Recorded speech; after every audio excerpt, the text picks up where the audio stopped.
Welcome, everybody. And today I want to be talking about one of the most important elements of your persuasion, which are the elements of rhetoric. Hopefully, by the end of this lesson, you'll be able to describe the elements of rhetoric, logos, pathos, and ethos.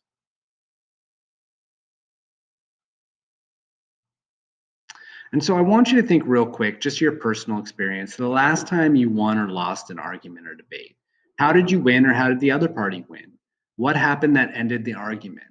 Think back to that right now and consider it as we're going over the elements of rhetoric. I want you to kind of think about whether or not the winning party used one of those elements to make their point. And so, in order to follow the history of this, we want to go all the way back to ancient Greece when the people of Athens decided to adopt democracy as their governing system. Now, this was a major change in how people ruled themselves because instead of having one person, a monarch, make all the rules for society, people now decided based upon group majorities. Now, this changed the balance of power towards those who could convince other people of their own beliefs. Because if you can convince a bunch of people to go along with you, now you have power in a democracy. And so, one of those citizens of Athens, a philosopher by the name of Aristotle, he wrote a text called Rhetoric, which is considered to be the most definitive work on persuasion.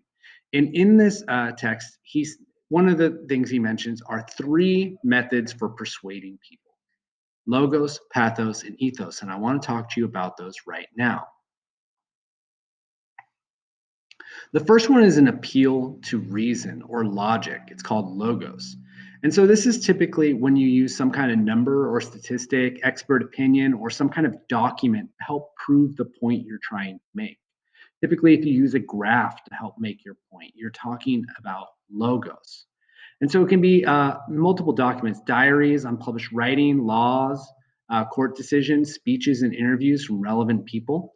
You're using some kind of logical argument to help make your point. And this is probably the form of rhetoric that you're most familiar with.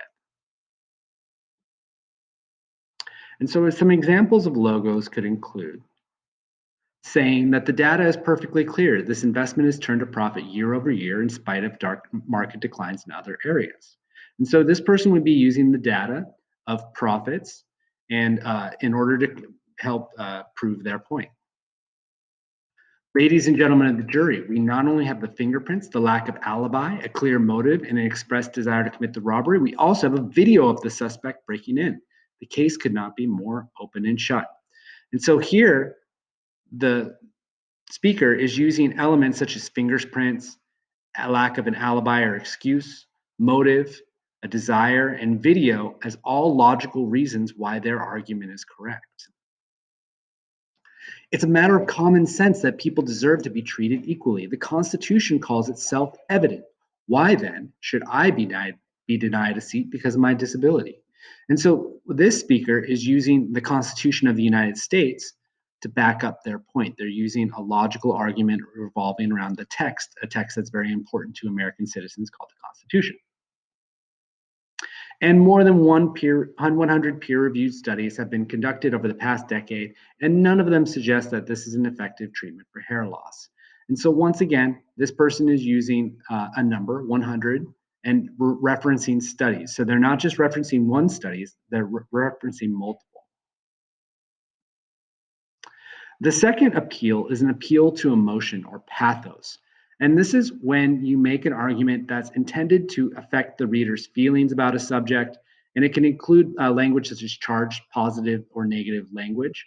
And they try to reach the powerful emotions of the audience, such as anger, guilt, hope, fear. It really tries to get to those powerful emotions that are likely to move somebody to action. And so some examples could be this: you should consider another route. I heard that that street is far more dangerous and ominous at night than during the daytime. And so this person is trying to use fear to convince somebody to take a different route home. You'll make the right decision because you have something that many people do not. You have a heart. And so this is appealing to somebody's sense of righteousness, somebody's sense of justice to help convince their listener.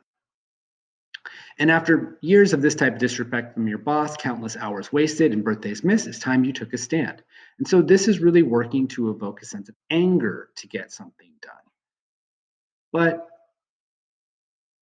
there's also a concept called loaded language, which is another form of uh, emotional argument.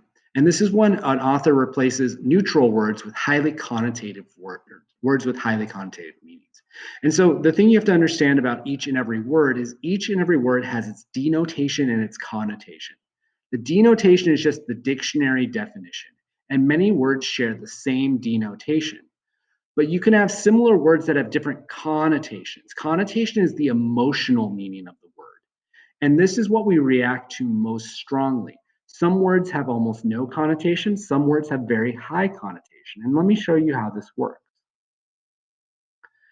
If I just wanted to neutrally describe a girl who is leading a team, I'd say the influential girl instructed the team. None of these words have a particularly high connotative value. But if I wanted to make this girl look worse without directly saying that she's bad, I would change the language to be more negative. I would say the bossy girl told the team what to do. I'm not saying she's influential, she's bossy. It sounds like she hasn't earned her authority. And it's not like she's instructing them, she's just telling them what to do. However, I wanted to make this girl look positive. Instead, I might say the inspiring girl led the team. And so inspiring people is different than bossing them around. You're making them want to do something instead of forcing them to do it. And leading is something that almost everybody wants. And so the connotation of words matter. Let's look at another example. A neutral example would be the teacher punishes us by assigning homework. Okay, so I have a straightforward meaning that the teacher gives a punishment of homework. Um, However, if I wanted to make the teacher look more negative, I would say the teacher terrorizes us by piling homework on us. And here I'm replacing punishes with terrorizes, which is a far more emotionally connotative word in a negative way. And not assigning homework, but piling homework on top of them. That's a metaphorical meaning that helps to kind of create a visual of how the students are feeling. However, if I wanted to put this teacher in a more positive light, I would say the teacher redirects us by giving us homework. Giving is a far more positive word than piling or assigning because people always want to get things. They want to be given things. It's nice. And so this is how loaded language can impact the audience. It's really subtle, but your language can add up.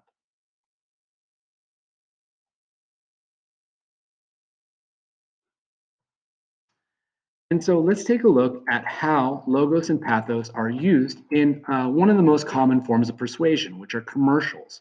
Commercials are all designed to persuade you to buy something. Here is a commercial for a 2018 Honda Accord Sport.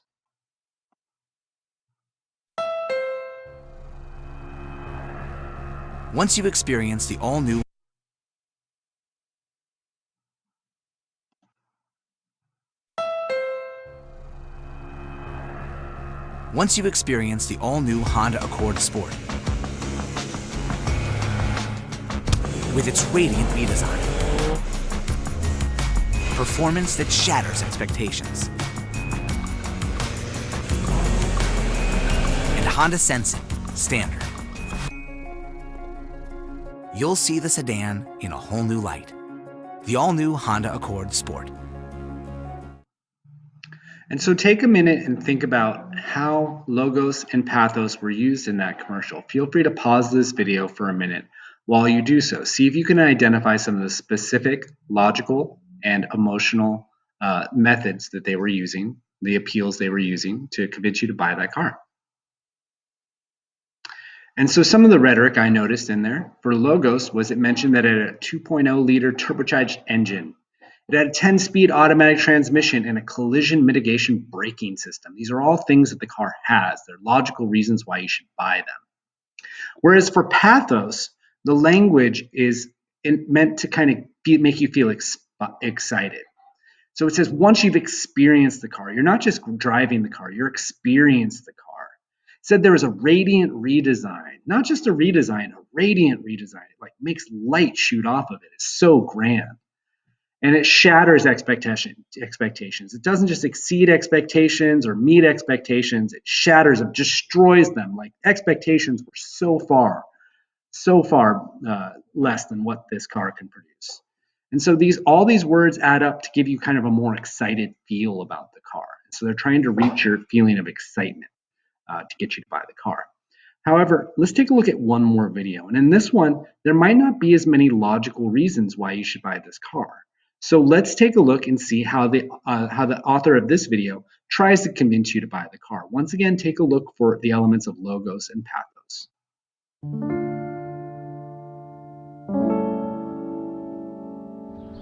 You're different. You do things your way. That's what makes you one of a kind. You don't need things. You're happy with who you are. You don't care about money.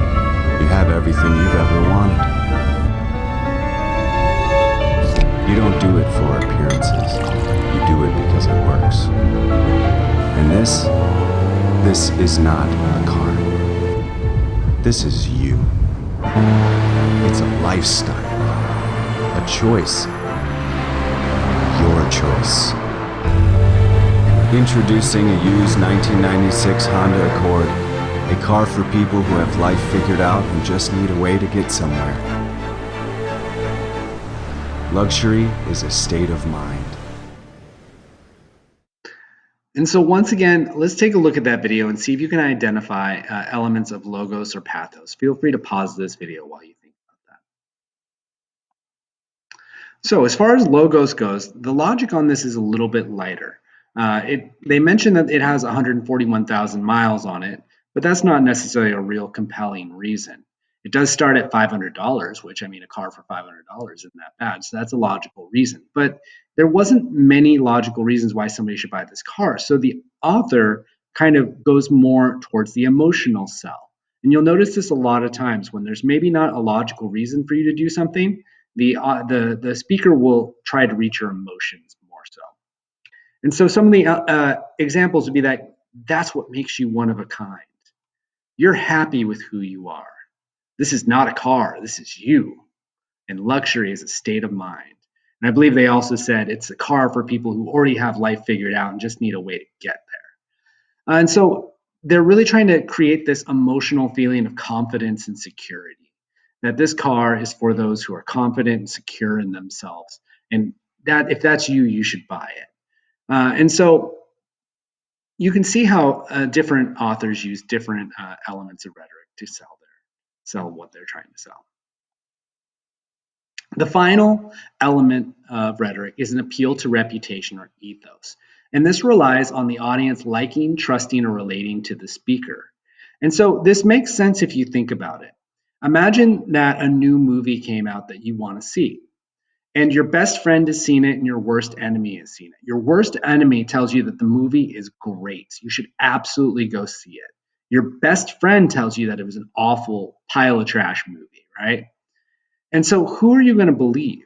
You're going to believe your best friend and you're going to listen to what they have to say. They're going to be more likely to persuade you. And that's because they have a higher ethos with you. And so elements of ethos can include trustworthiness. Does the audience believe that you're a good person, that you tell the truth? Similarity, does the audience identify with you? Do they see you as a member of their in-group? Authority, do you have some kind of authority on a subject or some kind of position of authority? Or reputation, how much expertise does the audience think you have in this field, or how well do they think they know you?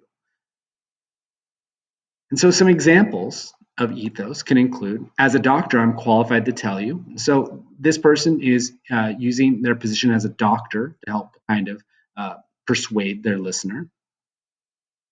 My 3 decades of experience, this person is using all the time they've worked to show that I'm an expert in this topic because I've worked here for 30 years. Or the veterinarian says that Australian Shepherd will be a perfect match for our lifestyle. Once again, you're using kind of that authority of the position of that veterinarian to help sell your point. And so let's put all 3 of these things together. TED Talks tend to work to try and convince the audience of some change that they should make in their life or in their way of thinking. And so effective TED Talk speakers really kind of use many of the elements of rhetoric, logos, pathos, and ethos. And so what I'd like you to do is I'd like you to watch this video by Clint Smith, The Dangers of Silence, and see what rhetorical appeals, logos, pathos, or ethos, he is using to help make his point. You may want to identify what his point is first. And let's watch.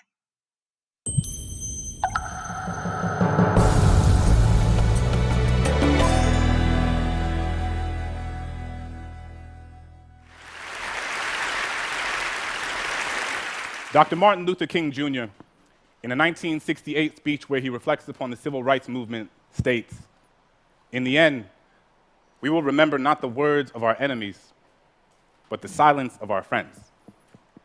As a teacher, I've internalized this message. Every day, all around us, we see the consequences of silence manifest themselves in the form of discrimination, violence, genocide, and war. In the classroom, I challenge my students to explore the silences in their own lives through poetry. We work together to fill those spaces, to recognize them, to name them, to understand that they don't have to be sources of shame. In an effort to create a culture within my classroom where students feel safe sharing the intimacies of their own silences, I have 4 core principles posted on the board that sits in the front of my class, which every student signs at the beginning of the year. Read critically, write consciously, speak clearly, tell your truth. I find myself thinking a lot about that last point, tell your truth. And I realized that if I was going to ask my students to speak up, I was going to have to tell my truth and be honest with them about the times where I failed to do so. So I'd tell them that growing up, as a kid in a Catholic family in New Orleans, during Lent, I was always taught that the most meaningful thing one could do was to give something up.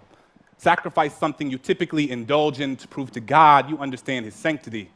I've given up soda, McDonald's, French fries, French kisses, and everything in between. But one year, I gave up speaking. Figured the most valuable thing I could sacrifice was my own voice, but it was like I hadn't realized that I had given that up a long time ago. I had spent so much of my life telling people the things they wanted to hear instead of the things they needed to. Told myself I wasn't meant to be anyone's conscience because I still had to figure out being my own, so sometimes I just wouldn't say anything, appeasing ignorance with my silence, unaware that validation doesn't need words to endorse its existence. When Christian was beat up for being gay, I put my hands in my pocket and walked with my head down as if I didn't even notice. Couldn't use my locker for weeks because the bolt on the lock reminded me of the one I had put on my lips when the homeless man on the corner looked at me with eyes up, merely searching for an affirmation that he was worth seeing. I was more concerned with touching the screen of my Apple than actually feeding him one. When the woman at the fundraising gala said, "I'm so proud of you. It must be so hard teaching those poor, unintelligent kids," I bit my lip because apparently we needed her money more than my students needed their dignity. We spend so much time listening to the things people are saying that we rarely pay attention to the things they don't. Silence is the residue of fear. It is feeling your flaws gut-wrench guillotine your tongue. It is the air retreating from your chest because it doesn't feel safe in your lungs. Silence is Rwandan genocide. Silence is Katrina. It is what you hear when there aren't enough body bags left. It is the sound after the noose is already tied. It is charring. It is chains. It is privilege. It is pain. There is no time to pick your battles when your battles have already picked you. I will not let silence wrap itself around my indecision. I will tell Christian that he is a lion, a sanctuary of bravery and brilliance. I will ask that homeless man what his name is and how his day was, because sometimes all people want to be is human. I will tell that woman that my students can talk about transcendentalism like their last name was Thoreau, and just because you watch one episode of The Wire doesn't mean you know anything about my kids. So this year, instead of giving something up, I will live every day as if there were a microphone tucked under my tongue, a stage on the underside of my inhibition. Because who has to have a soapbox when all you've ever needed is your voice? Thank you.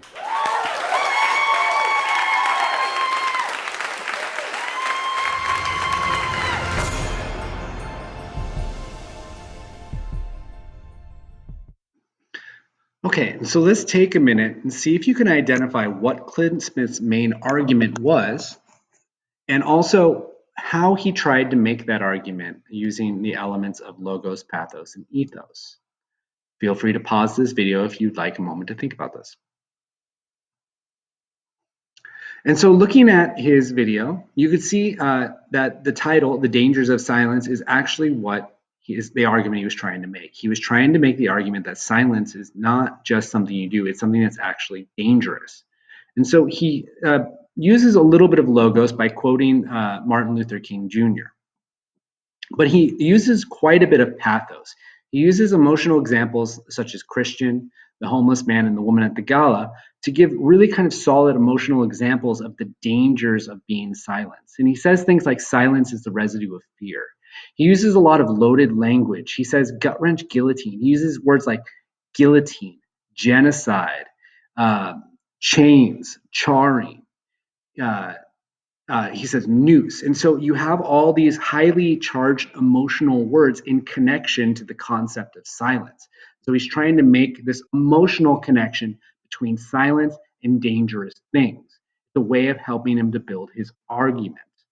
And then finally, his ethos. He, right at the beginning, identifies himself as a teacher, which is often considered a authority.